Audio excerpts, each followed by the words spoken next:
नमस्कार, आप देख रहे हैं देवभूमि का दंगल। मैं हूं आपके साथ शैलेंद्र चौहान। उत्तराखंड में जब से देवस्थानम बोर्ड का गठन हुआ है तब से लेकर जो तीर्थ पुरोहित हैं वो लगातार प्रदर्शन कर रहे हैं।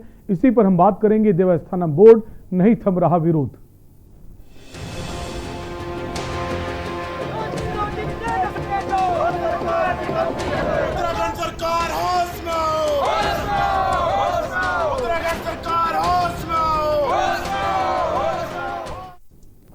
उत्तराखंड में देवस्थानम बोर्ड का गठन होने के बाद से तीर्थ पुरोहितों का गुस्सा है कि शांत होने का नाम नहीं ले रहा।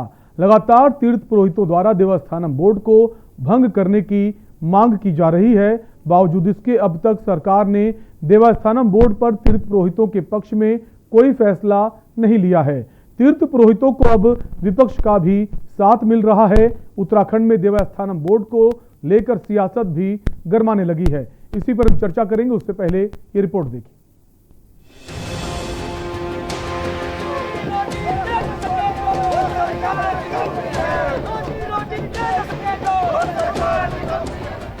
देवस्थानम बोर्ड के विरोध में केदारनाथ के तीर्थ पुरोहित सड़कों पर उतर चुके हैं। सरकार के खिलाफ अपने आंदोलन को तेज करने का बिगुल फूट चुके हैं। पुरोहितों की माने तो बोर्ड का गठन होने से उनके हकूक प्रभावित हो रहा है। राज्य सरकार को चेतावनी देते हुए कहा कि यदि शीघ्र ही सरकार बोर्ड को भंग नहीं करती है तो आंदोलन और तेज किया जाएगा। वहीं कांग्रेस भी तीर्थ पुरोहितों का समर्थन आ गई है। कांग्रेस ने सीधा आरोप लगाया कि आज राज्य सरकार ने मंदिरों में पूजा अर्चना करने वाले तीर्थ पुरोहितों को सड़कों पर लाकर खड़ा कर दिया है, जिसका परिणाम ये हुआ कि प्रदर्शन करने को मजबूर है। जिस तरह से हमारे पंडा पुरोहितों का अनादर किया जा रहा है, अपमान किया जा रहा है, मैं तो 4 धामों के अपने देवताओं से कहना चाहूंगी कि इस प्रचंड बहुमत की गूंगी बहरी अंधी सरकार को सद्बुद्धि देने का काम करें। हमारे पंडा पुरोहितों का हिंदू सनातन धर्म में देवतुल्य सम्मान है। उनको देवताओं के समान रखा जाता है। ऐसे में आज उनको आपने सड़कों पर उतरने के लिए मजबूर कर दिया। उनको तो पूजा अर्चना करना चाहिए था मंदिरों में हमारे राज्य की खुशहाली के लिए, और वो मजबूर हैं। आज जिस तरह से आपने पंडा पुरोहितों के हकूकों पर डाका डाला है, उनकी करोड़ों अरबों की जायदाद पर आपको खुर्द-बुर्द करने की आपकी मंशा है।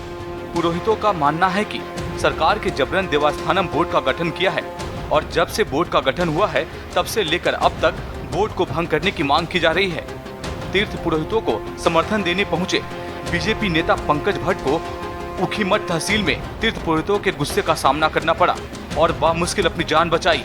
वहीं अब आम आदमी पार्टी का समर्थन भी तीर्थ पुरोहितों को मिलने लगा है। आपका कहना है कि तीर्थ पुरोहितों को देवभूमि में संस्कृति को जन्म दिया है और इस सरकार ने देवस्थानम बोर्ड का गठन करके उस संस्कृति खत्म करने का काम किया है। देवस्थानम बोर्ड की जहाँ तक बात है, हमारे इन 4 धामों को हमारे पंडे पुरोहित और जो हकूकधारियों ने एक सांस्कृतिक धरोहर के तौर पर इसको सजोया है, आदिकाल से सजोया है, और जो उन्होंने अपना सम्मान अर्जित किया है। सरकार ने देवस्थानम बोर्ड के नाम पर उस सम्मान पर हमला किया है, जिसको बर्दाश्त नहीं किया जाना चाहिए। देवस्थानम बोर्ड की यहाँ पर आवश्यकता नहीं है। देवस्थानम बोर्ड केवल उन जो मंदिरों का जो चंदा है, उस चंदे पर सरकार की नज़र थी और सरकार के मुखिया उसके ऊपर बैठना चाहते थे। इसलिए देवस्थानम बोर्ड की स्थापना इन्होंने करने की घोषणा की। देवस्थानम बोर्ड को लेकर लगातार तीर्थ पुरोहितों का आक्रोश बढ़ता जा रहा है, तो अब सवालों के घेरी बीजेपी सरकार ने अपनी चुप्पी तोड़ी है। बीजेपी का कहना है कि कांग्रेस और आप के पास मुद्दे नहीं है और देवस्थानम बोर्ड को लेकर सीएम धामी जल्द इसके संबंध में बैठक लेंगे और व्यापक हितों में फैसला लिया जाएगा। 16 तारीख को बैठक बैठी है, उसमें माननीय मुख्यमंत्री जी निर्णय लेंगे और मैं समझता हूं कि जनता इस कानून को पढ़े। इस कानून में इतना स्पष्ट हमने कर दिया है कि जो हमारे तीर्थ पुरोहित हैं, उनके जो हक हैं, उनके जो दस्तूर हैं, सारे हमने बरकरार रखे हैं। मैं समझता हूं कि उनके फेवर में इससे बड़ा सशक्त इसको अध्ययन करना चाहिए और इसमें कोई दिक्कत है, उनको कोई उनको प्रॉब्लम है तो वो हमसे संपर्क करें, तो निश्चित रूप में उसका हम निदान ढूंढेंगे।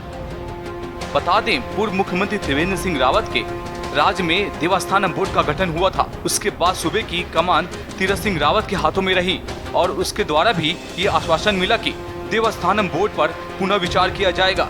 लेकिन उससे पहले ही तीरथ सिंह रावत कुर्सी से हट गए। अब राज्य की कमान संभाल रहे मुख्यमंत्री पुष्कर सिंह धामी देवस्थानम बोर्ड के संबंध में बैठक लेने जा रहे हैं। अब देखना होगा कि लंबे समय से आंदोलनरत तीर्थ पुरोहितों की मांगे पूरी होती है या नहीं, या यह आंदोलन यूं ही जारी रहता है। देहरादून से के न्यूज के लिए अशोक कुमार की रिपोर्ट।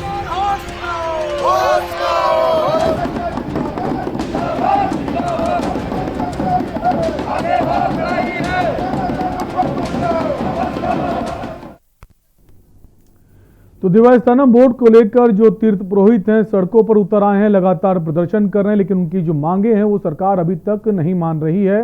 अब जो विपक्षी पार्टियां हैं उनका भी उनको साथ मिलने लगा है। इसी पर हम चर्चा करेंगे। हमारे साथ कुछ मेहमान हैं, सबसे पहले आपका उनसे परिचय करा देते हैं। लखपत बुटोला हैं कांग्रेस से, सर स्वागत है आपका।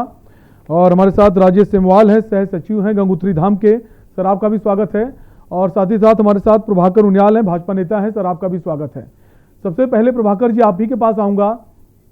देवस्थानम बोर्ड का गठन जब हुआ, त्रिवेंद्र सिंह रावत की सरकार थी, उन्होंने हालांकि जब इसको लेकर विरोध हुआ तो उन्होंने आश्वासन दिया कि हम इस पर विचार करेंगे। उसके बाद तीरथ सिंह रावत की सरकार आती, उन्होंने भी आश्वासन दिया, लेकिन अभी तक उनकी कोई सुनवाई नहीं हुई है। और एक और मुख्यमंत्री आ गए अब प्रदेश में, पुष्कर सिंह धामी, लेकिन अभी तक जो पुनर्विचार की बात कही जा रही है, अभी तक इस पर कोई विचार नहीं किया गया। देखिए, मुख्यमंत्री बदले हैं और इससे पूर्व के जो मुख्यमंत्री, उन्होंने कहा था कि देवस्थान बोर्ड को गठन को लेकर के और उससे जुड़ी जितनी बातें उस पर खुले मन से हम विचार करेंगे, पुनर्विचार करेंगे, और जो भी जनता के हित में, प्रदेश के हित में और तीर्थ पुरोहितों के हक हकूक को सुरक्षित रखते हुए जो कुछ भी होगा उस पर निर्णय हम लोग करेंगे। तो बीच में उन्होंने सदस्य भी नामित किए थे और वो सदस्य तीर्थ पुरोहितों के बीच में से नामित किए थे। वो सुझाव दें और क्या किस तरह से बढ़िया ये काम कर सकता है और क्या सुझाव है, उन्हीं के परस्पर विचार विमर्श से, उन्हीं की सहमति से सब कुछ तय होना था। तीर्थ पुरोहितों के हक हकूकों की रक्षा सरकार की प्राथमिकता में है, उनके साथ किसी प्रकार का छेड़छाड़ नहीं होगी। यह पहले मुख्यमंत्री श्री त्रिवेंद्र सिंह रावत जी ने कहा था, श्री तीरथ सिंह रावत जी का भी यही कहना है, और जो नए मुख्यमंत्री हैं धामी जी, उनका भी इस मामले में स्पष्ट मत है कि तीर्थ पुरोहितों के हक हकूक से किसी प्रकार भी दुष्प्रभावित नहीं होने दिया जाएगी। सरकार की जो चिंता है बिल लाते समय या बोर्ड का गठन करते समय केवल ये थी कि व्यवस्थाएं सुधरे, जनता को अधिक सुविधाएं मिले, और उसके सामने जो अच्छे उदाहरण हैं जहां पर ये ऐसे बोर्डों के गठन होने से स्थिति सुधरी है, स्थिति बहुत अच्छी हुई है, उनका उदाहरण सामने रखते हुए कुछ प्रयास किए गए। दूसरी बात, इसके पीछे एक चिंतन यह था कि जब कोई यात्री आता है तो वो खराब अनुभव लेकर न जाए बल्कि अच्छा अनुभव लेकर जाए, ताकि उसका बार बार आने को मन करे। इस प्रकार से व्यवस्थाएं सुधरे, ये उसके पीछे चिंतन था। इसके बाद भी नए मुख्यमंत्री श्री पुष्कर सिंह धामी जी, उन्होंने कहा है कि मैं खुले मन से इस पूरे विषय पर विचार होगा, तीर्थ पुरोहितों के प्रतिनिधियों को सम्मिलित करके विचार होगा सब प्रकार से, और जो भी सहमति बनेगी उस सहमति के आधार पर आगे निर्णय लिया जाएगा। देखिए प्रभाकर जी, आपका कहना है जो आपने कहा खराब अनुभव लेकर ना जाएं, जो पर्यटक आते हैं, श्रद्धालु आते हैं, तो इसका मतलब जो तीर्थ पुरोहित थे, इतने वर्षों से वहां पर कार्यरत थे, पूजा अर्चना कर रहे थे, तो उनकी वजह से ये खराब अनुभव लेकर लोग जाते थे। खैर उस पर हम बाद में बात करेंगे। राजेश जी हमारे साथ हैं, सह सचिव हैं गंगोत्री धाम के। राजेश जी, प्रभाकर जी का कहना है कि सरकार की मंशा ऐसी नहीं है, सरकार पूरा उनका जो हक हकूक हैं, उनके जो अधिकार, उनका पूरा ध्यान रख रही है। जी, मैं स्पष्ट कहना चाहूंगा कि उत्तराखंड में भारतीय जनता पार्टी की स्थिति हास्यास्पद हो गई है।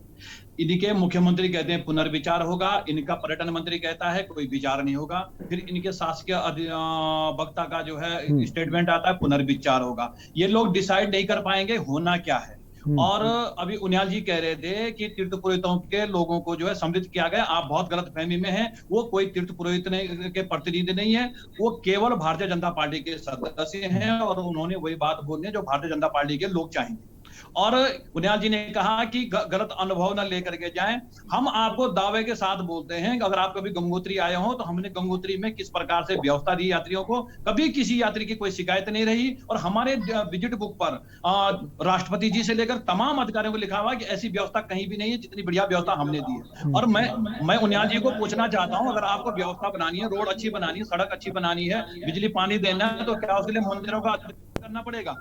और हम दावे के साथ बोल रहे हैं कि जितने भी भारतीय जनता पार्टी के लोग हैं, इन्होंने किसी ने एक्ट नहीं पढ़ा और एक्ट का ये सही ढंग से जो है अवलोकन करें कि आप लोगों ने उसमें लिख दिया कि पुजारियों का निर्धारण भी बोर्ड करेगा। और अब बोर्ड के ऊपर माननीय हाईकोर्ट का भी निर्णय आ चुका है, तो जो एक्ट है उसके साथ जो है बोर्ड हाईकोर्ट का निर्णय भी पढ़ा जाएगा। ठीक है राजेश जी। हम आएंगे, हमारे साथ कांग्रेस से हैं लखपत बुटोला जी। लखपत जी, जैसा कहना है प्रभाकर जी का कि जो देवस्थानम बोर्ड का गठन किया गया है उसमें कहीं से किसी भी तरह की ये बात नहीं कि जो तीर्थ पुरोहित उनके खिलाफ कुछ ऐसा है और उनके अधिकारों का ध्यान रखा जाएगा। देखिए, पहले तो मैं इस बात पे आपत्ति दर्ज करता हूं कि जो सनातन काल से सनातन धर्म की जो सनातन परंपराओं का निर्वहन करते आ रहे थे तीर्थ पुरोहित, उसको हम एक झटके में नहीं कह सकते वो व्यवस्थाएं गला दे रही थी। उन्होंने बड़े दुर्गम और विषम परिस्थिति, क्योंकि मैं स्वयं जहां भगवान नारायण विराजते हैं, भगवान केदार विराजते हैं, उस क्षेत्र से चमोली का रहने वाला हूँ। और उन लोगों ने बहुत विषम परिस्थितियों में लोगों को सेवा दी है, लोगों को जो भगवान के दर्शन के लिए आते हैं उनकी सेवाएं भी की है। पहली बात है। दूसरी बात, मैं आपसे कह सकता हूँ कि बोर्ड, ये जो देवस्थानम बोर्ड है ये बहुत अच्छा है। तो 3 दिन पहले अजय भट्ट जी का बयान आया कि देवस्थानम बोर्ड को भंग किया जाना चाहिए। तो आप बताएं कि अजय भट्ट जी ने क्या बोर्ड, जो देवस्थानम बोर्ड का एक्ट है वो नहीं पढ़ा है? इनके निवर्तमान मुख्यमंत्री जी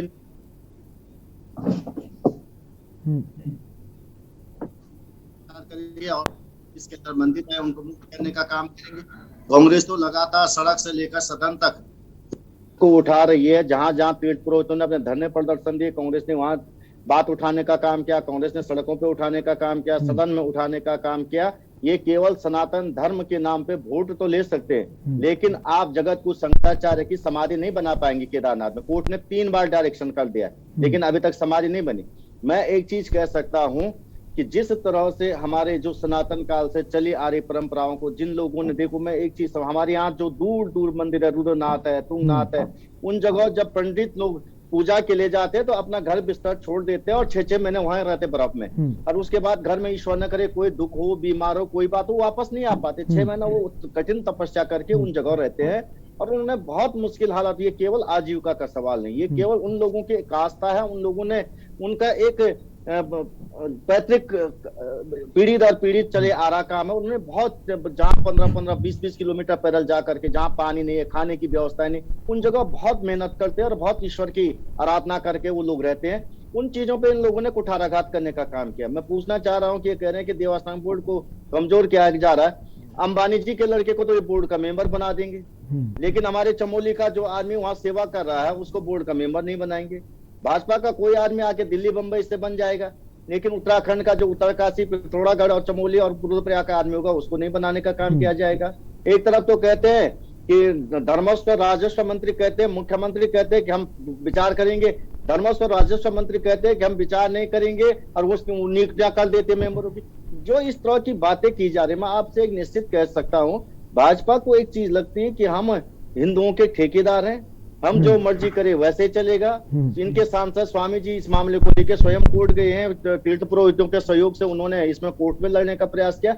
और अंदर खाने देखा जाए तो भाजपा के ज्यादातर लोग इस बात से सहमत है, ये गलत एक्ट है। इस एक्ट के अंदर एक भी पंडा समाज के व्यक्तियों को नहीं बिठाया। जब एक्ट बन रहा था उस समय पूछा जा सकता था, 2 दिन एक्ट बाद में बनता, जहाँ विचार विमर्श करने उनके लोगों को बिठाते और उसमें जो उनकी सुविधाएं हैं जिस हिसाब से सरकार बनाना चाहती थी। लेकिन लखपत जी, जैसा कहना है प्रभाकर जी का कि सरकार की ऐसी मंशा नहीं है।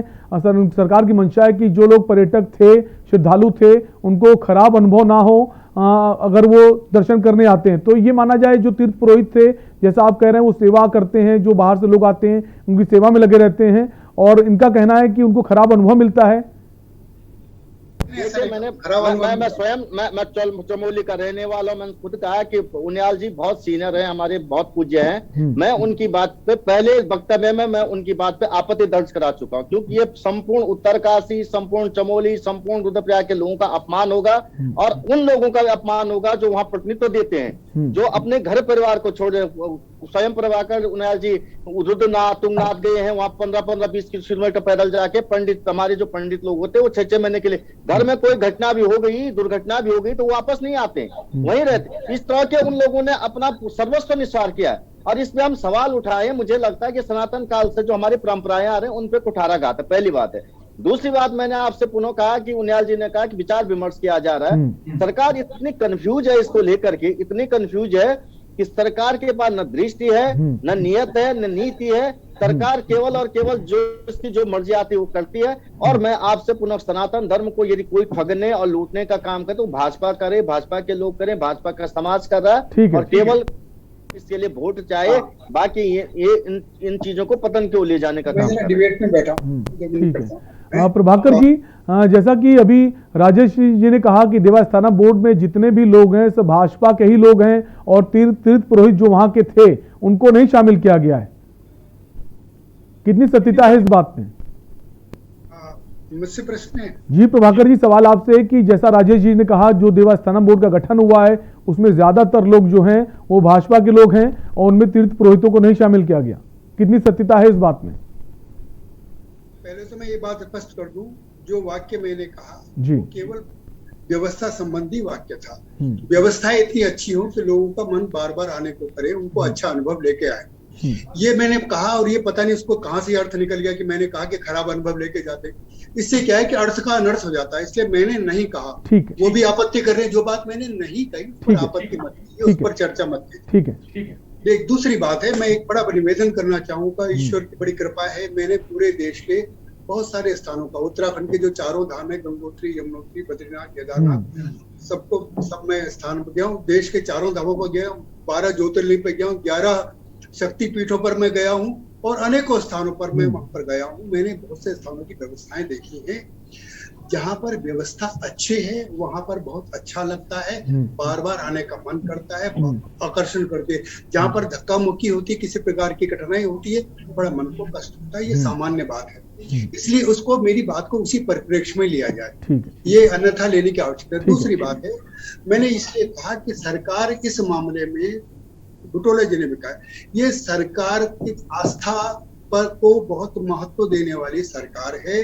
स्वयं राम जन्मभूमि का विषय हो, कुंभ का विषय हो, गंगा का विषय हो, बहुत सारे जो और देश या अन्य धर्म स्थानों का, तीर्थों का विषय हो, काशी का, मथुरा का विषय हो, सरकार आस्था का बहुत सम्मान करती है और किसी प्रकार से जो इस व्यवस्था में लगे लोग हैं उनका बहुत आदर करती है, सम्मान करती है, उनको बहुत ऊपर रखती है। इसलिए केवल इतनी व्यवस्था के दृष्टि से कुछ काम किया गया, लेकिन उसके बाद भी सरकार ने कहा कि कोई भी निर्णय अंतिम नहीं है, विचार के लिए खुला है और पुनर्विचार नए मुख्यमंत्री ने सवाल यही ना प्रभाकर जी, लगातार जब त्रिवेंद्र सिंह रावत मुख्यमंत्री थे तब भी कहा गया कि हम इस पर विचार करेंगे, उसके बाद तीरथ सिंह रावत जी ने भी यही कहा और अब जो नए मुख्यमंत्री हैं अब वो भी यही कह रहे हैं इस पर हम विचार कर लेंगे। विचार कब करेंगे ये एक सवाल बना हुआ है। आप तीनों ही लोग हमारे साथ बने रहिए, एक ब्रेक का वक्त है, ब्रेक के लिए रुकेंगे और ब्रेक के बाद हम इस चर्चा को आगे बढ़ाएंगे। छोटे से ब्रेक के लिए रुकेंगे, फौरन हाजिर होंगे। तो एक ब्रेक का वक्त है, जल्द लौटेंगे और चर्चा को आगे बढ़ाएंगे।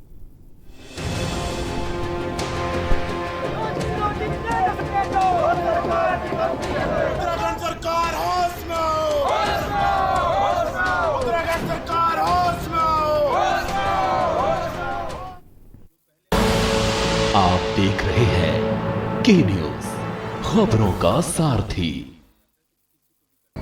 ये कहानी है निखिल की, DSEU स्किल यूनिवर्सिटी का एक स्टूडेंट। Hi guys. हाय। ये क्या चल रहा है? यार हम ना कोविड पेशेंट्स के लिए फंड्स इकट्ठा कर रहे हैं। बट फंड्स का करोगे क्या? यार एक्चुअली हमने सोचा है कि किसी NGO में दे देंगे। फंड्स किसी NGO को देने से अच्छा क्यों ना हम यही हेल्प करें। हम करेंगे क्या? तो निखिल ने सोचा जो स्किल उसने यूनिवर्सिटी में सीखा उसका फायदा उठाया जाए। चलो कुछ करते हैं। फिर सोसाइटी प्रेसिडेंट से करके बात उसने की शुरुआत। Let's do it.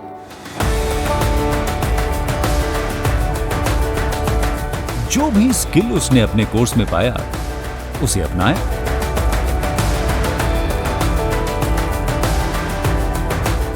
और फिर सोसाइटी के लिए खोल दिया कोविड वार्ड।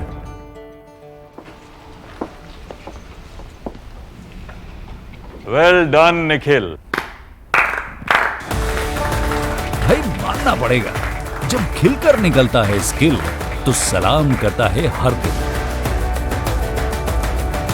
DSEU, इंडिया की पहली स्किल एंड एंटरप्रेन्योरशिप यूनिवर्सिटी, जहां ऐसे कोर्सेज में है डिग्रीज और डिप्लोमास जो बेटर फ्यूचर की ओर ले जाएंगे आपको।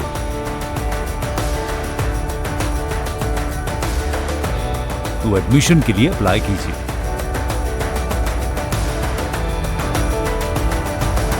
स्किल है तो नहीं कुछ मुश्किल है।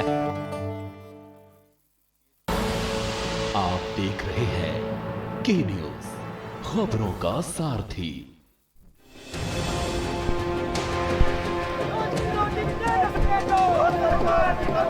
उत्तराखंड सरकार होश में हो। उत्तराखंड सरकार होश में हो। ब्रेक के बाद आपका स्वागत है। आप देख रहे हैं देवभूमि का दंगल। उत्तराखंड में जो देवस्थानम बोर्ड को लेकर एक रार छिड़ी हुई है तीर्थ पुरोहित और सरकार के बीच, वो थमने का नाम नहीं ले रही है। तीर्थ पुरोहित और जितने भी हैं वो लगातार प्रदर्शन कर रहे हैं। इसी पर हम चर्चा कर रहे हैं। वापस हम आएंगे राजेश जी के पास। राजेश जी, ब्रेक से पहले जिस तरह से प्रभाकर जी ने कहा कि देवस्थानम बोर्ड का गठन इसलिए किया गया है ताकि जो सुख सुविधाएं हैं, जो पर्यटक आते हैं, जो श्रद्धालु आते हैं दर्शन करने के लिए, उनको वो सुख सुविधाएं मिलें और आधुनिकीकरण किया जाए ताकि उनकी सहूलियत हो। और हालांकि तीर्थ पुरोहित को लेकर किसी भी तरह की ऐसी कोई मंशा नहीं जिससे उनके अधिकार उनसे वंचित हों। मैं स्पष्ट तौर पर कहना चाहता हूं, अगर इनकी यात्रा व्यवस्था को लेकर के मंशा होती तो ये जरूर तीर्थ पुरोहितों के साथ बैठते, गंगोत्री, यमुनोत्री, केदार, बद्रीनाथ के तमाम तीर्थ पुरोहितों के साथ चर्चा करते और क्या अच्छा हो सकता था उस व्यवस्था को बनाते। इनकी सीधी सीधी मंशा जो है मंदिरों का पैसा हड़पना है, बाकी कुछ नहीं है। इसलिए ये बात करने से कतरा रहे हैं। हमने खुला चैलेंज किया है सतपाल महाराज जी को कि आप हमारे साथ डिबेट कीजिए। हमने त्रिवेंद्र सिंह रावत जी को कहा कि आपकी अगर मंशा सही है तो आप हमारे साथ डिबेट कीजिए, लेकिन कभी भी इन्होंने तीर्थ पुरोहितों के साथ बैठने की जो है जहमत नहीं उठाई। और हमने जाकर के जो है तीरथ सिंह जी से कहा, उन्होंने घोषणा की और उसके बाद उनके मंत्री जी की घोषणा होती है कि पुनर्विचार नहीं होगा। तो इनमें तो आपस में ही असमंजस की स्थिति है। ये समझ नहीं पा रहे हैं कि क्या होना है, क्योंकि इनकी मंशा स्पष्ट नहीं है। और रही यात्रियों की व्यवस्था की बात, तो चारों धामों में जो है इनके पास केदार बद्री जो है पहले से ही है। आप बद्रीनाथ में देख रहे हैं, अधिकारी ने जो है ब्रह्म मुहूर्त का समय 4 बजे से जो है 7 बजे कर दिया। और ये तो सनातन धर्म है, और अगर ये जो है किसी अन्य धर्म में होता तो सर कलम का आदेश हो जाता। और इन्होंने पिछली बार जो है वक्त पर कपाट नहीं खोल पाए। ये इनकी देवस्थानम बोर्ड की व्यवस्था है। केदारनाथ भगवान को इन्होंने यूटिलिटी में भर करके ले गए, ये इनकी देवस्थानम बोर्ड की व्यवस्था है। ये इनकी कोई व्यवस्था नहीं, केवल ये अंबानी अडानी के लिए जो व्यवस्था की जा रही है। अनंत अंबानी के लड़के को बद्रीनाथ में चारों धामों में किस प्रकार से बिठाया जाए और ये व्यवस्था को किस ढंग से में लिया जाए, ये सब इस मंशा से है। इनकी कोई मंशा नहीं है कि ये जो है व्यवस्था को अच्छा बनाए। ठीक है प्रभाकर जी, जैसा राजेश जी ने कहा कि जो समय है उसको भी बदला गया है। अगर 4 बजे का समय है पूजा अर्चना का, उसको 7 बजे कर दिया गया। तो ये जो बदलाव है ये क्यों किया जा रहा है? ये परंपरा तो काफी वर्षों पुरानी है जो समय को लेकर है। समय में बदलाव होना क्या उचित है? देखिए, कुछ निर्णय परिस्थिति सापेक्ष होती है। परिस्थितियां इस प्रकार की जो होती जो नियंत्रण से बाहर है, जिनमें कोई व्यावहारिक समाधान कभी कभी निकालना पड़ता है। और ये हमारे धर्मगुरु भी जानते हैं। जैसे उदाहरण है, केदारनाथ में शीतकाल में डोली नीचे आ जाती है, परंपरा है, क्योंकि शीतकाल में व्यावहारिक रूप से ऊपर पूजा नहीं हो सकती।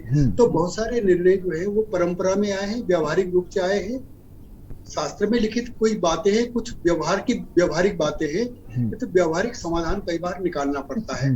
और उसके पीछे जो कुल मिलाकर के श्रद्धा का भाव है कि नहीं, मूल भाव, कहीं उसको तो चोट नहीं पहुंच रही है, ये इसके पीछे मुख्य मापदंड ये होता है। सबका आस्था का सम्मान प्रॉपर पूरे ढंग से हो रहा है कि नहीं हो रहा है। इस मामले में सरकार कोई कोताही नहीं बरतना चाहती। नहीं बरत रही है। दूसरी बात मैंने कहा कि संवाद के द्वार हमेशा खुले हैं और संवाद डिबेट नहीं होता, संवाद तर्क वितर्क नहीं होता, सम्मान विचारों का आदान प्रदान होता है। आपकी बात हम समझे, हमारी बात आप समझे और सबकी कठिनाइयों के बीच में से व्यावहारिक समाधान निकाला जाए, वो एक रास्ता होता है। इसको संवाद और समाधान का मार्ग कहते हैं। सरकार लेकिन प्रभाकर जी, सवाल तो यही बनता है ना, संवाद की आप बात करते हैं, 2 मुख्यमंत्री बदल चुके हैं, तीसरे मुख्यमंत्री आ गए, तो संवाद कब स्थापित होगा? देखिए, अभी जो कोरोना काल है, कोरोना काल के बाद यात्रा स्थगित है, मामला बहुत सारा मामला उच्च न्यायालय के स्तर पर लंबित है, बहुत सारे ऐसे पक्ष हैं जो उसके साथ जुड़े हुए, सभी पक्षों को देखते हुए व्यावहारिक रूप से समाधान निकलेगा। ये तुरंत कुल मिलाकर प्रभाकर जी ये कह सकते हैं सरकार ने मन बना लिया, देवस्थानम बोर्ड के साथ कुछ भी छेड़छाड़ नहीं की जाएगी और ये जो बोर्ड है इसको भंग नहीं किया जाएगा। हाँ, खैर वापस हम आएंगे लखपत जी के पास, उससे पहले एक ब्रेक का वक्त है, एक ब्रेक के लिए रुकेंगे, उसके बाद लखपत जी से कुछ सवाल करेंगे।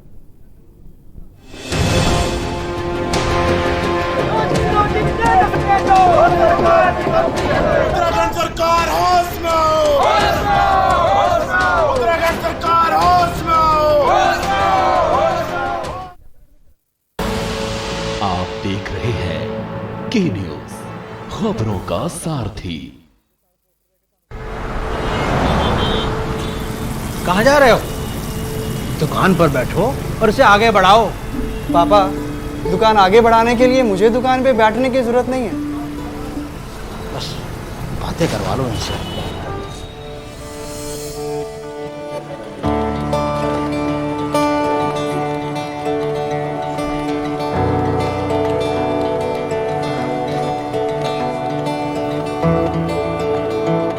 थोड़ा सा ऊपर हो।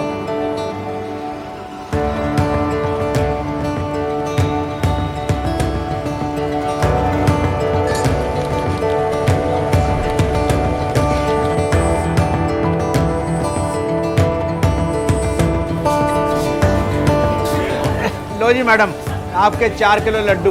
बेटा इनका लड्डू पैक कराओ। क्यों पापा, बढ़ गई ना दुकान आगे? हाँ बेटा, अब तक सबकी खुशी के लिए मिठाई खिलाई है, मगर आज अपने बेटे के हुनर के लिए खुद खाऊंगा। जब खिलकर निकलता है स्किल, तो सलाम करता है हर दिल। DSEU, इंडिया की पहली स्किल एंड एंटरप्रेन्योरशिप यूनिवर्सिटी, जहां ऐसे कोर्सेज में हैं डिग्रीज और डिप्लोमास जो बेटर फ्यूचर की ओर ले जाएंगे आपको।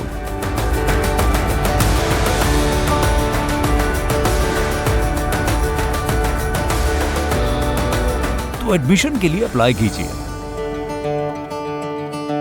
स्किल है तो नहीं कुछ मुश्किल है। आप देख रहे हैं के न्यूज, खबरों का सारथी।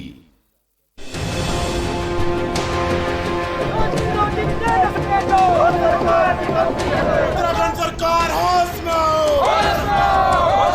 उत्तराखंड सरकार होश में हो। ब्रेक के बाद एक बार फिर आपका स्वागत है। आप देख रहे हैं देवभूमि के दंगल। लगातार उत्तराखंड में देवस्थानम बोर्ड को लेकर जो तीर्थ पुरोहित हैं वो प्रदर्शन कर रहे हैं। उनका कहना है कि इस बोर्ड को भंग किया जाए, लेकिन सरकार लगातार ये बात कह रही है वो इस पर पुनर्विचार करेगी, लेकिन अभी तक ऐसा पुनर्विचार नहीं किया गया है। वापस हम आएंगे लखपत जी के पास। लखपत जी, अभी ब्रेक से पहले प्रभाकर जी कह रहे थे संवाद के लिए हम तैयार हैं, लेकिन ये संवाद कब होगा, ये एक बड़ा सवाल बना हुआ है। जी, पहली बात मैं आपसे कह देता हूं, मैं तीर्थ पुरोहितों को कांग्रेस की तरफ से आश्वासन दे सकता हूं, ये सरकार कुछ नहीं करेगी। कांग्रेस आएगी 2022 में, 3-4 महीने का इंतजार है। कांग्रेस इस देवस्थानम बोर्ड के गठन को ही निरस्त कर देगी, पहली बात है। अब सीधी बात मैं कहना चाहता हूँ। दूसरी बात मैं आपसे कह सकता हूँ कि हमारे सर कह रहे थे कि बीजेपी को बहुत चिंता रहती है सनातन धर्म की। कितनी चिंता रहती है, मैं 3 उदाहरण दे सकता हूँ। पहला उदाहरण ये है कि सनातन काल से आ रहे बद्रीनाथ की परंपराओं पे इन्होंने बद्रीनाथ के कपाट खोलने की तिथि बदल दी थी। एक रावल को ये क्वारंटीन नहीं कर पाए और तिथि बदल दी थी। दूसरा उदाहरण मैं देना चाहता हूँ कि जगत कुछ शंकराचार्य की समाधि केदारनाथ के अंदर बननी थी, कोर्ट ने 3 बार डायरेक्शन दे दिया हाई कोर्ट ने, लेकिन ये बना नहीं पाए।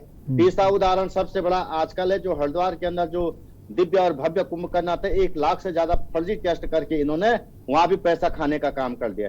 भगवान राम के लिए जो जमीनें खरीदी जा रहे हैं उस बोर्ड के अंदर भी ये पैसे का गबन कर रहे हैं, तो इन्हें कितनी चिंता है ये सारे लोगों ने देखा। हाँ, अब मैं आपसे इस बात पे निश्चित रूप से कह सकता हूँ कि क्योंकि एक देवभूमि है और इस देवभूमि में हम लोगों की ज्यादा जिम्मेदारी, उत्तराखंड के लोगों की ज्यादा जिम्मेदारी है कि सनातन धर्म की सनातन जो परंपरा है उन रीति रिवाजों को सही तरीके से निर्वहन किया जाए, और इस निर्वहन के लिए सरकार की नैतिक जिम्मेदारी बनती है। यहाँ के लोगों के साथ साथ सरकार की नैतिक जिम्मेदारी बनती है, लेकिन क्योंकि ये सरकार केवल धर्म को पैसा कमाने का एक अड्डा समझती है, क्योंकि इन्होंने जब 1989 में भगवान राम के नाम पे चंदा लिया तो 14,000 करोड़ रुपए डकाल देते इन्होंने। अभी भी जो चंदा लिया उसको भी ये डकाने का काम कर रहे हैं, और ये देख रहे हैं कि मंदिरों के अंदर पता नहीं कितना पैसा आ रहा है, तो ये सोचते हैं कि हम उसको भी डका लें।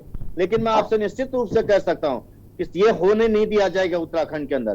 भाजपा को इस तरह के गलत कामों को करने नहीं दिया जाएगा, न ये मान्य नहीं होने के। मैं आज भी कह रहा हूं, यहाँ का पंडा समाज, तीर्थ पुरोहित इसके घोर विरोध में है, कांग्रेस घोर विरोध में है, और मैं आपसे एक आश्वासन करना चाह रहा हूं, भाजपा पूरी तरह से कंफ्यूज है, ये इस पे काम नहीं करेगी। ये केवल सनातन धर्म इन्हें वोट बैंक के लिए चाहे, उनको न रोजी देंगे, न स्वास्थ्य देंगे, न शिक्षा देंगे, न विकास देंगे, न सड़क देंगे, न पानी देंगे, न बिजली देंगे। ये केवल और केवल इनको वोट के रूप में प्रयोग करेंगे, लेकिन उसके अलावा इनके चिंताओं को दूर करने का काम नहीं करेंगे। जिस तरह से आप देखोगे, इन्होंने कह रहे हैं कि किसानों के हित के लिए काम करे, 700 से ज्यादा किसान शहीद हो गए। कहाँ ये डिबेट को ले जा रहे हैं? और फिर मैं ठीक है, लखपत जी वो मुद्दा नहीं है, हम बात देवस्थानम बोर्ड को लेकर कर रहे हैं, तीर्थ पुरोहित को लेकर कर रहे हैं।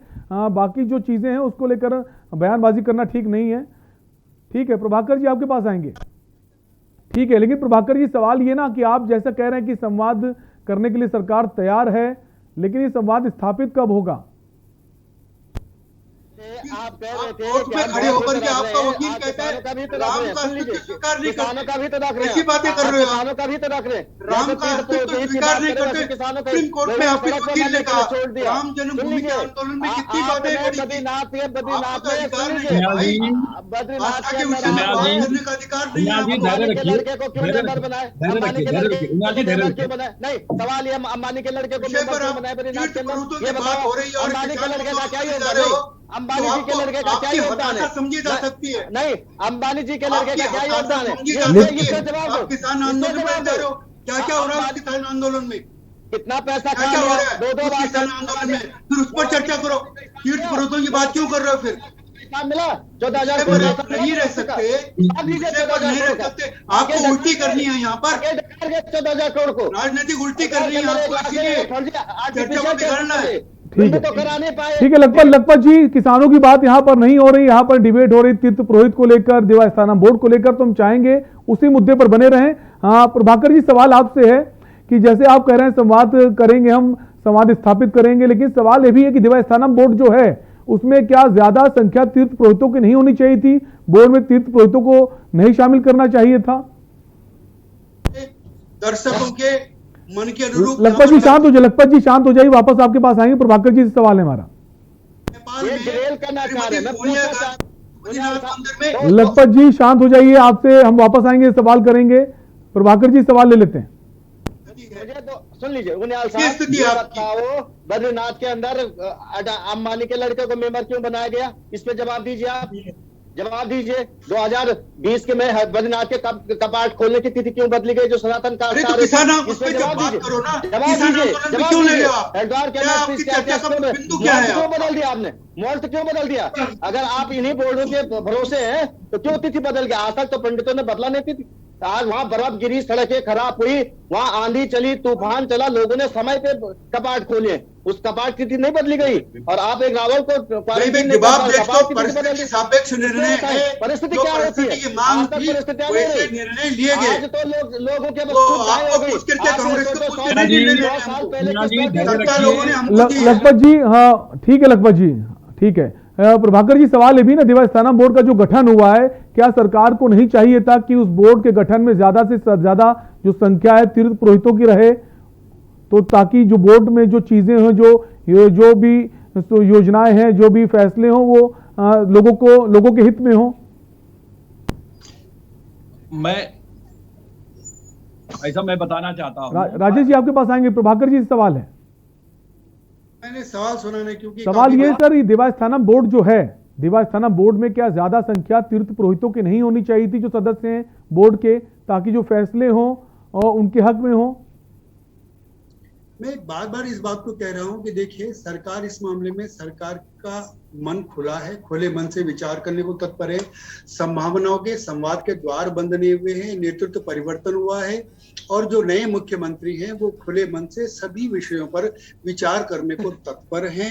और मुख्यमंत्री जी, जो आप देखिए उनकी कार्यशैली में ये साफ दिखाई दे रहा है कि उनका जो कार्यशैली है वो समाधान की दिशा में है। और तीर्थ पुरोहितों का जो भी विषय है, जो उससे संबंधित सारे विषय हैं, उसको किसी के प्रभाव में आकर के, किसी के दबाव में आकर के, किसी के कहने में आकर के निर्णय नहीं, जो सार्वजनिक रूप से सबके हित में निर्णय है, राज्य के हित में निर्णय है। ठीक है, लेकिन प्रभाकर जी सवाल ये, जैसा भी लखपत जी ने कहा कि अंबानी के बेटे को देवस्थानम बोर्ड में शामिल किया गया, तो क्या पूरी तरह से जो बोर्ड है इसे कॉमर्शियल रूप दे दिया जाएगा? देखिए, मैंने कहा सारे बिंदुओं पर विचार होगा, कोई कमर्शियल नहीं है, इसका कमर्शियल कुछ भी नहीं है। नहीं तो जैसा कि सवाल लखपत जी ने कहा कि अंबानी के बेटे को उस बोर्ड में मेंबर बनाया गया है, तो इसका क्या मतलब हुआ? क्या अब उद्योगपति जो हैं वो इस बोर्ड को चलाएंगे? मैं आपको, देखिए, एक तो प्रश्न पूरा, क्योंकि मेरे बोलने के बीच में प्रश्न आ रहा है, तो मैं दो विषय में आपको, दो बड़े बड़े मंदिर को मैंने व्यवस्था देखी। एक व्यवस्था मैंने देखी वैष्णो देवी की। वैष्णो देवी में जो व्यवस्था थी, उसके बाद वहाँ जगमोहन जी राज्यपाल बने जम्मू कश्मीर के, उन्होंने एक प्रकार की व्यवस्था लागू। उत्तराखंड है जी, वहाँ की व्यवस्था नहीं चली क्या?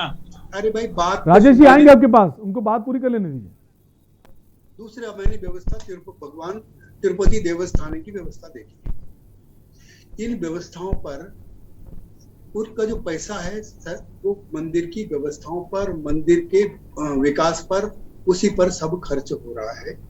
और देवस्थान में इतना चढ़ावा होता है, तो देवस्थान में चढ़ावा सभी के विकास के लिए आप देवस्थान जाते हैं, तिरुपति उनको अनुभव आता है। इसलिए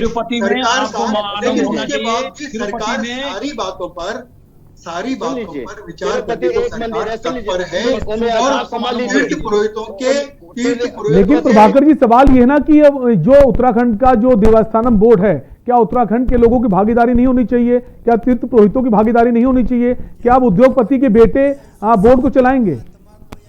ये मैं आप उन्याल जी, तिरुपति और बालाजी की जहां आपने बात की, वैष्णो देवी की बात, लखपत जी सवाल है प्रभाकर जी से, उसके बाद आपके पास आऊंगा। प्रभाकर जी सवाल यह कि देवस्थानम बोर्ड का जो गठन हुआ है, क्या उत्तराखंड में लोग नहीं थे उस बोर्ड में सदस्य बनाने के लिए? क्या तीर्थ पुरोहितों की संख्या कम थी? क्या उत्तराखंड वासी नहीं थे? क्या उत्तराखंड में ऐसे लोग नहीं है कि उद्योगपति के बेटे को वहां लाना पड़ेगा? क्या ये तो यही कहा जाएगा ना, व्यापार, आप पूरा व्यापारीकरण कर दिया गया, पूरा कमर्शियल बना दिया गया बोर्ड को? उनकी सहमति से मार्ग निकलेगा, उन्होंने संकेत दिया इस प्रकार का। पुरोहित जी, मैं एक सवाल पूछ सकता हूँ उन्याल जी से? मैं उन्याल जी एक सवाल पूछना चाह रहा आपसे। मैं एक चीज पूछना चाह रहा हूँ कि माँ वैष्णो देवी का मंदिर में एक स्वतंत्र संस्था, एक मंदिर है। आपने तिरुपति की बात की, एक मंदिर है। यहाँ 52 मंदिरों का आप ग्रहण करें, पीर कल्याण शरीफ का क्यों इसके अंदर नहीं लिया आपने? क्यों सिख समाज का मंदिर उसको क्यों नहीं लिया? गुरुद्वारे को क्यों नहीं? केवल हिंदू धर्मों के 52 मंदिरों को क्यों ले लिया? क्या एक मंदिर लिया आपने? सारे मंदिरों को ले लिया, उत्तराखंड के जितने मंदिर हैं आपने। भाई, ये तो आपकी धर्मनिरपेक्ष सरकार है जो इमामों को तनख्वाह देती है, इमामों को तनख्वाह देती है, किराया देती है, हवाई जहाज। ये आपके क्या परंपरा है भाई? भारतीय जनता पार्टी नहीं कसूरवार है। आप है इमामों को तनख्वाह देने वाले, आप है मदरसे बांटने वाले, मदरसों को बांटने वाले आप है। मदरसे में गलत किया, आप बंद करो ना। वेतन देने वाले आप हैं। आपने सत्यानाश किया हिंदू धर्म को समाप्त करने के लिए धर्मनिरपेक्षता का वाकमाना हो रहा है, और हिंदुओं को लगातार खत्म कर रहे हैं आप लोग। विधायक लिखता है भगवान के नाम के समान आपकी सरकार ने हिंदुओं को लगातार खत्म करने का, अपमानित करने का काम किया है। आप सोचिए आपका विधायक मोदी जी की तुलना भगवान नाम से करता है। ये सनातन धर्म। ठीक है राजेश जी कुछ कहना चाहते हैं? ठीक है राजेश जी कुछ कहना चाहते हैं, बहुत देर से। राजेश जी अपनी बात कहिए। और राजेश जी आपको आवाज आ रही है? जी जी, अपनी बात कहिए। जी मैं स्पष्ट कहना चाहता हूं कि भारतीय जनता पार्टी को व्यवस्थाओं से कोई लेना देना नहीं है। ये केवल अंबानी के लिए जो है ये बोर्ड बनाया जा रहा है, कॉमर्शियल है। और इनके विधायक हैं, वो कह रहे हैं कि अगर रोड अच्छी बनती है तो उसका टैक्स भी लिया जाता है, या व्यवस्थाएं बढ़िया होगी तो मंदिरों से टैक्स भी लिया जाएगा। महेंद्र भट्ट जी ने एक डिबेट में कहा था। और मैं स्पष्ट कहता हूं कि भारतीय जनता पार्टी को जो जनता ने 57 विधायक दे दिए, इनको इस बात का बहुत बड़ा घमंड हो गया और ये भूल गए कि सत्ता का रास्ता गंगोत्री धाम से निकलता है। जो गंगोत्री जीतता उसकी सरकार बनती है, और गंगोत्री हमेशा वो जीतता है जिसको जो है गंगा मैया का आशीर्वाद मिलता है। अगर भारतीय जनता पार्टी, उन्हें जी इस बात को नोट कर लें, अगर शीघ्र देवस्थानम बोर्ड का निर्णय नहीं हुआ तो आपको हम दावे के साथ बोलते हैं कि भारतीय जनता पार्टी को गंगोत्री से भारी वोटों से हरा करके भेजेंगे, और फिर आप विपक्ष में बैठ करके जो है सर मलते रहना। जैसे त्रिवेंद्र सिंह रावत जी 2022 नहीं 2027 का सपना देख रहे थे, लेकिन देवस्थानम बोर्ड बनाया, 1 साल में बाहर हो गए। तीरथ सिंह रावत जी ने बहुत बड़ी गलती की, गंगा मैया के किनारे जो है घोषणा की, अपनी घोषणा को पूरी नहीं कर पाए। अब बारी है पुष्कर सिंह धामी जी की, उन्होंने जो है घोषणा की है कि मैं इस पे विचार करूंगा, अगर पूरा नहीं करोगे तो 2022 में जो है विपक्ष में बैठने लायक भी नहीं रहोगे। ये स्पष्ट तीर्थपुरोहितों की चेतावनी है। अगर हल्के में लोगे तो बहुत महंगी पड़ेगी।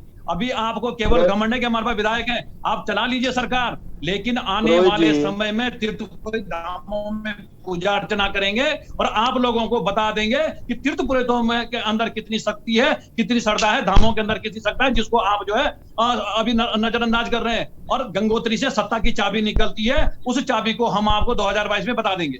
ठीक है प्रभाकर जी, आपसे हमारा सवाल था, आपने उस सवाल का जवाब नहीं दिया था। फिर से अपने सवाल को हम दोहराएंगे कि जो देवस्थानम बोर्ड है, क्या बोर्ड जो है उद्योगपति के बेटे चलाएंगे, उद्योगपति इस बोर्ड को चलाएंगे? और क्या ये माना जाए अभी तक जो मंदिर थे उसके बाहर जो दान पात्र का एक डिब्बा रखा रहता था, अब उसकी जगह शुल्क पात्र का डिब्बा रखा जाएगा जिसको देना अनिवार्य होगा? उद्योगपतियों द्वारा चलाने की बात कहां से उत्पन्न होगी?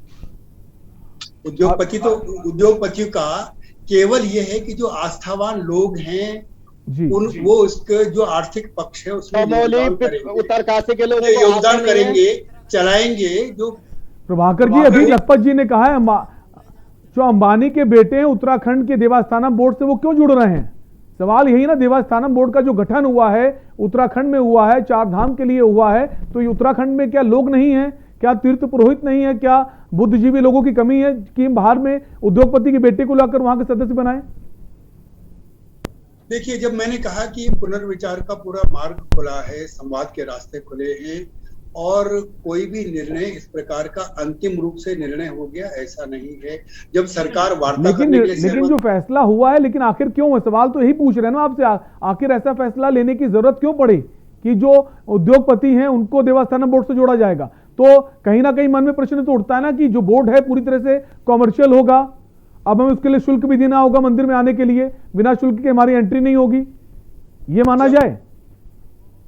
विषय रचनात्मक विचार विमर्श का होता है। जब चर्चा सकारात्मक दिशा में चलती है तो अगर बिंदु उसी क्रम में चले और उसमें अगर कोई विचारों में मतभेद है तो उसको विचारों का आदान प्रदान, चाहे डिबेट भी हो, यहाँ पर हो। और अगर जब हम राजनीति हमारे ऊपर चली जाती है तो बाकी सारे तर्क हमारे निरर्थक हो जाते हैं। हमारे जो पीछे की भावना है वो भावना पीछे हो जाती है। राजनीति आगे रख करके ऐसे विषयों पर चर्चा नहीं होती। इसीलिए राम जन्मभूमि का मंदिर का मसला 550 वर्षों से लंबित रहा, क्योंकि राजनीति उसके ऊपर थी। जब राजनीति किनारे हुई तो हल निकल गया। राजनीति की दृष्टि से भारतीय जनता पार्टी खराब है, भारतीय जनता पार्टी पर विश्वास नहीं है। भारतीय जनता पार्टी को आप लोगों ने चुना है, उसमें तीर्थ पुरोहितों का भी बहुत बड़ा योगदान है, तीर्थ पुरोहितों को भी आशीर्वाद प्राप्त है।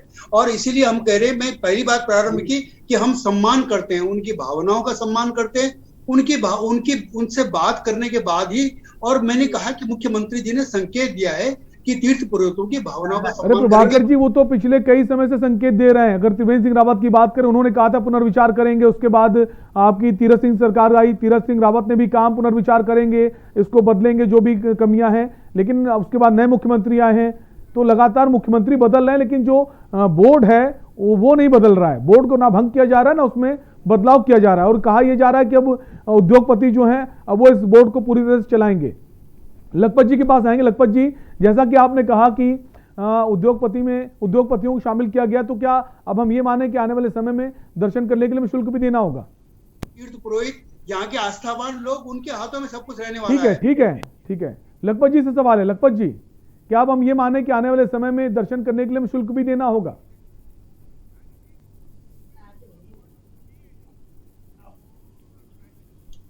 लखपत जी, क्या आपको हमारी आवाज आ रही है? हाँ जी। लखपत जी, आप ही से सवाल है कि अब हम ये माने कि जो श्रद्धालु हैं, जो दर्शन करने के लिए आने वाले समय में जब आएंगे तो उनको अब शुल्क भी देना होगा दर्शन करने के लिए? जी, निश्चित रूप से आप एक चीज को समझ लीजिए कि जिस तरह से सरकार हर चीज पे शुल्क ले रही, केवल आविश्वासों पे और सवा पे शुल्क लेना बाकी रह रखा है। बाकी कौन सी चीज हिंदुस्तान में ऐसे जिस पे शुल्क नहीं लिया जा रहा? मैं एक बात आपसे निश्चित रूप से कह सकता हूँ, उत्तराखंड के परिप्रेक्ष्य में मैं कह सकता हूँ, क्योंकि मैं पहाड़ी जिले से रहने वाला हूँ। भगवान बद्रीनाथ, भगवान केदारनाथ, रुद्रनाथ, तुंगनाथ, भगवान सबका मंदिर वहाँ सौभाग्य है। आपने कहा, मैं ये पूछना चाह रहा हूँ कि देवस्थानम बोर्ड के अंदर यदि चाहती है सरकार, व्यवस्थाएं ठीक चाहती थी, उन लोगों को जो सनातन काल से इन परंपराओं का निर्वहन करें, उन लोगों को विश्वास में लेके उनके साथ मिलजुल करके गठन करते तो कोई बुराई नहीं थी, पहली बात। दूसरी बात, मैंने से इनसे ये पूछा कि हमारे यहाँ पे बड़े बड़े गुरुद्वारे हैं, क्या कहते हैं, पीर कलिया शरीफ है, इन लोगों के लिए इन पे व्यवस्थाएं ये बोर्ड के अंदर क्यों नहीं लाए गए? इस पे ये बताएंगे नहीं, ये इस पे कांग्रेस को कहना शुरू करेंगे। ये कह रहे कांग्रेस ने ये काम कर दिया, कांग्रेस ने गलत किया, तो आप सुधार क्यों नहीं करें? आप उसी को यथावत कर रहे हैं भाई, हम कहाँ कर रहे हैं? 70 सालों की गंदगी एक दिन में ठीक नहीं होगी। 8 साल हो गए, 70 सालों की गंदगी। हज की सब्सिडी क्यों देते थे आप? हज की सब्सिडी क्यों देते थे? तो एयर इंडिया की सब्सिडी क्यों? एयर इंडिया डुबा दिया आपने। हज की सब्सिडी देखी यार, कैसी बातें कर रहे हो? मगर से जो आतंकवाद के गढ़ है उनको सहायता आप करते हो।